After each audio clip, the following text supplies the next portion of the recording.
కానీ ఇంత drastic getup లో డిఫరెన్స్ ఉన్నప్పుడు స్కెడ్యూల్స్ చాలా ప్లాన్డ్ గా చేసుకోవాలి కదా, అంటే సోను మోడల్ పూజలో సావుగారు గట్టిగా మొక్కుకొని పూజ చేసారు. పూజ రోజు చేసిన డేట్ అది. ఫాస్టెస్ట్ పూజ రోజు చేసిన డేట్. మేము మేకప్ వేసింది కూడా ప్రొఫెషనల్ నిక్కీ అని, అంతకుముందు రెమోకి చేశాడు ఆయన.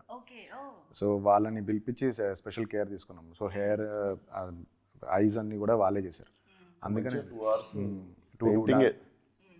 ఇప్పుడు అమ్మాయి గెటప్ వేయడం ఒక ఎత్తు అయితే, ఆ అమ్మాయి ఎలా ఉండాలి అని అనుకోవడం కూడా ఒక ఎత్తు. ఒక గెటప్ ఫిక్స్ అవ్వాలి, ఆ మొత్తం మేకప్ దగ్గర నుంచి హెయిర్ దగ్గర నుంచి ఎవ్రీథింగ్.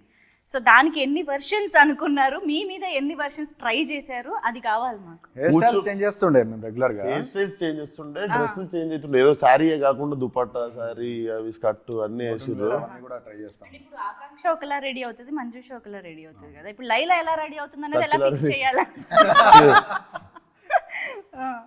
నా కాంప్లిమెంట్లు తీసుకోలేకపోతున్నా. ఎవడన్నా బాగున్నావు, అరే బ్రో మస్తున్నావు బ్రో, అసలు అదిరిపోయిందంటే థ్యాంక్ యూ బ్రో అనొచ్చు. ఈ లేడీ ఎగేటప్పుడు రాగానే అబ్బా బ్రో అదిరిపోయినా బ్రో, కత్తిలాగా ఉన్నావు బ్రో అంటే సరే అని చెప్పి వెళ్ళిపోవాల్సి వస్తుంది. అంటే నేను థ్యాంక్ యూ అనలేను కదా.